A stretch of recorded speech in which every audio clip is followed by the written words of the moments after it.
السلام علیکم دوستو، کیسے ہیں آپ سب؟ میں زبینہ فیاض ایک بار پھر آپ کے ساتھ شروع کرتے ہیں کتاب غم نہ کرے، جس کی رائٹر ہے ڈاکٹر آئزل قرنی اور جس کا ترجمہ کیا ہے غدریب شہباز ندوی صاحب نے۔ تو شروع کرتے ہیں کتاب غم نہ کرے۔ پارٹ 3۔ بیجا تنقید کا سامنا کیسے کرے؟ کچھ بے وقوف تو اللہ سبحانہ تعالیٰ کو برا بھلا کہہ دیتے ہیں، جو خالق و مالک اور پالنہار ہے، جو سب کو روزی دیتا ہے، جس کے سوا کوئی معبود نہیں۔ پھر ہم اور آپ جو خطا کار ہیں، غلطیاں کرتے رہتے ہیں کہ کیا حیثیت؟ ہمیں تو لوگوں کی بیجا برائی اور تنقید کا سامنا کرنا ہی پڑے گا۔ ہمیں برباد کرنے کے منصوبے بنیں گے، جان بوجھ کر اہانت کی جائے گی۔ جب تک آپ دے رہے ہیں، بنا رہے ہیں، مؤثر ہے، ترقی کر رہے ہیں، تب تک لوگ آپ پر تنقید سے نہ چوکیں گے، سوائے اس کے کہ آپ زمین میں سما جائے یا آسمان پر چڑھ جائے اور ان کی نظروں سے دور ہو جائے۔ جب تک آپ ان کے بیچ میں ہیں، آپ کو اذیت پہنچتی رہے گی، آنسو نکلیں گے، نیند اڑے گی۔ جو زمین پر بیٹھا ہوا ہے وہ نہیں گرتا، گرتے ہیں شہسوار ہی میدان جنگ میں۔ لوگ آپ پر اسی لیے تو ناراض ہوتے ہیں کہ آپ علم، صلاحیت، اخلاق یا مال میں ان سے بڑھ گئے ہیں۔ وہ آپ کو معاف کر ہی نہیں سکتے جب تک آپ کی صلاحیتیں ختم نہ ہو جائے اور اللہ کی نعمتیں چھن نہ جائے، آپ ساری اچھائیوں اور خوبیوں سے تہی دامن نہ ہو جائے، پریدہ و کند ذہن بیکار اور صفر ہو کر نہ رہ جائے۔ یہی وہ چاہتے ہیں، لہٰذا آپ کو ان کی بیجا تنقید، ناروا باتوں اور تحقیر کو برداشت کرنا ہوگا۔ احد پہاڑ کی طرح جم جائیے، ایسی چٹان بن جائیے جس پر اولے پڑتے ہیں اور ٹوٹ کر بکھر جاتے ہیں۔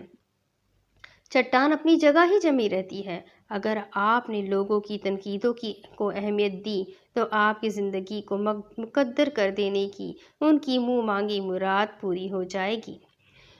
لہٰذا بہتر طور پر درگزر کیجیے، ان سے اعراض کیجیے اور ان کی باتوں میں نہ آئیے۔ ان کی فضول برائی سے آپ کا درجہ بلند ہوگا، پھر جتنا بھی آپ کا وزن ہوگا اتنا ہی ہنگامہ اور شور و شغب آپ کے خلاف ہوگا۔ آپ کس کس کے منہ کو بند کریں گے؟ لیکن اگر ان سے صرف نظر کریں گے، ان کے حال پر نظر انداز کریں گے، ان کے حال پر چھوڑ دیں گے تو آپ ان کی تنقیدوں سے بچ سکتے ہیں۔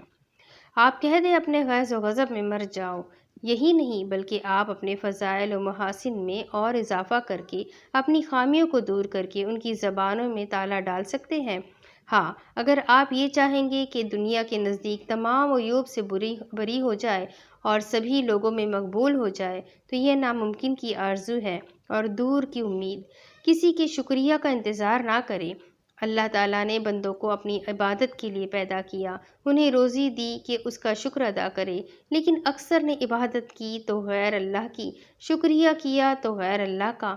مطلب یہ ہے کہ انکار، زیادتی، جفا اور کفران نعمت انسانی فطرت پر غالب ہے۔ لہٰذا آپ کو بالکل حیرانی نہ ہو اگر لوگ آپ کے احسان کو فراموش کر دیں، بھلائی کا انکار کر دیں، حسن سلوک کو بھول جائے، بلکہ آپ سے دشمنی شروع کر دیں اور احسان کے بدلے بغض و حسد رکھیں۔ وہ ناراض نہ ہوئے مگر اس بات پر کہ اللہ و رسول نے اپنے فضل سے انہیں بے نیاز کر دیا تھا۔ دنیا کا کھلا دفتر سامنے ہے، اسے پڑھیے، وہ تمام کا تمام اس باپ کا قصہ ہے جس نے بیٹے کو پالا پوسا، کھلایا پلایا، تعلیم و تربیت دی، اسے سلانے کے لیے خود جاگا، اسے کھلانے کے لیے خود بھوکا رہا اور اس کے آرام کے لیے خود تھکا، مگر جب یہ بیٹا جوان ہو گیا، توانا ہوا تو باپ کے لیے کٹکھنا کتا ثابت ہوا۔ استہزاء، نفرت، نافرمانی، کسی چیز میں بھی تو کسر نہیں چھوڑی، عذاب بن کر رہ گیا۔ لہٰذا وہ لوگ کہ احسانات کم ظرفوں نے بھلا دیے ہوں، وہ مضطرب نہ ہو، انہیں مزدہ ہے کہ ایسی ہستی کے انعام کے مستحق بنیں گے جس کے خزانے کبھی خالی نہیں ہوتے۔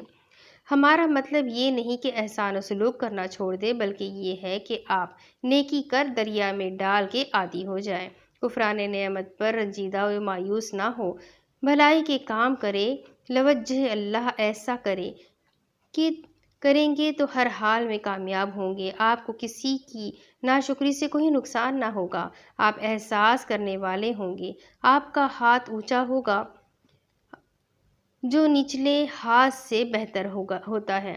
ہم تمہیں اللہ کے لیے کھلاتے ہیں، تم سے کسی بدلے اور شکریہ کی تمنا نہیں کرتے۔